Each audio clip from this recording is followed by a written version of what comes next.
Hey, Christine Renee here. I just wanted to pop on and let you know what's going on. I woke up in the middle of the night to take care of my daughter, and so often when that happens, I can't go back to sleep because Spirit's grabbing my attention and they're like giving me a download. Like I get so much information in the middle of the night. I hate waking up in the middle of the night because I can't turn it off. It's like, So I got a ton of information last night and really matched up with my 2018 manifestation that I shared with you like a week ago.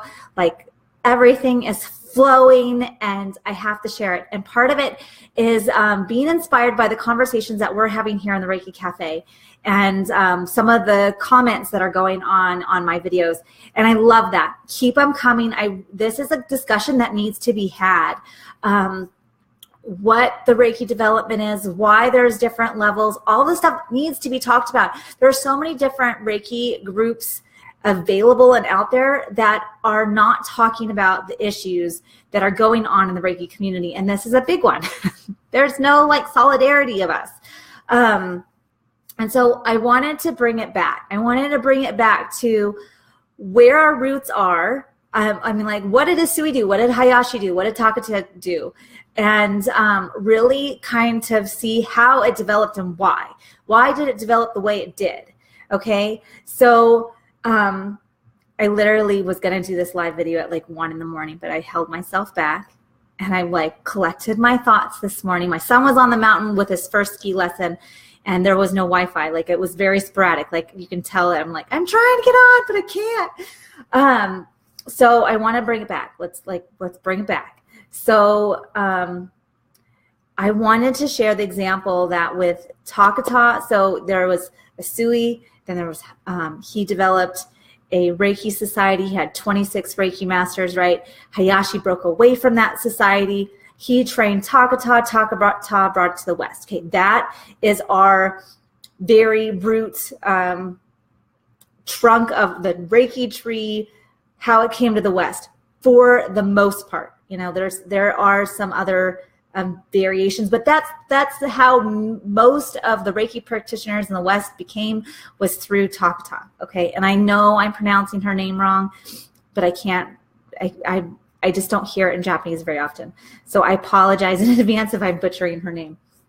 Okay, so Takata went from a level 0, like being introduced to Reiki, getting Reiki treatments, to her master's in 2 years. And she went from having tons of health issues, tons of problems within her body, and had full healing, then jumped into an apprenticeship program model to develop her skills by going to the clinic every day. She did her healing, then she continued to go to the clinic to practice Reiki on others. That's how she got her level 1, her level 2, and her master's. Okay, 2 years in an apprenticeship model system. And I'll come back to that. Then her master, she went back to Hawaii, and Hayashi followed her at one point to help her with her practice in Hawaii. He traveled back to Japan.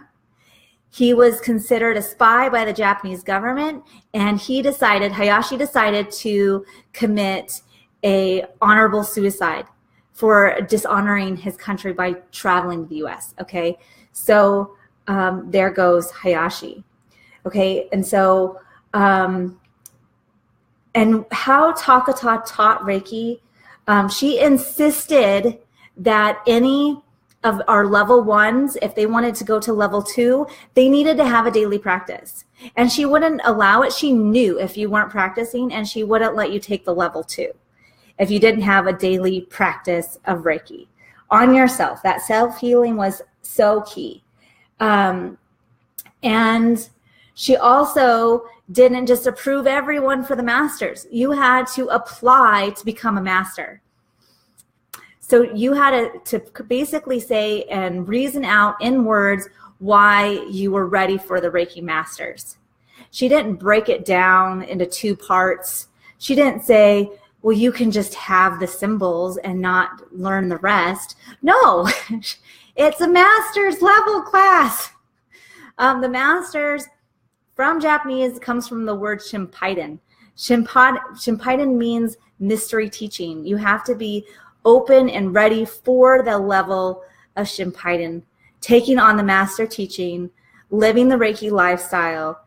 And if you get all of the information and you decide not to teach it, that's fine, but you should have all of the information. I come from a very traditional background, even though my lineage still is through William Lee Rand. I get it. I really respect him. A lot of this history is from him. And that's why I respect him so much, is because he'll go back and he'll actually do the research. Okay. So did Asui split the masters? No. Did Hayashi? No. Did Takata? No. It was after that. So this was post 1980s. Takata died in 1980, leaving 16 Reiki master students. Okay, so it was after that so much of this changed.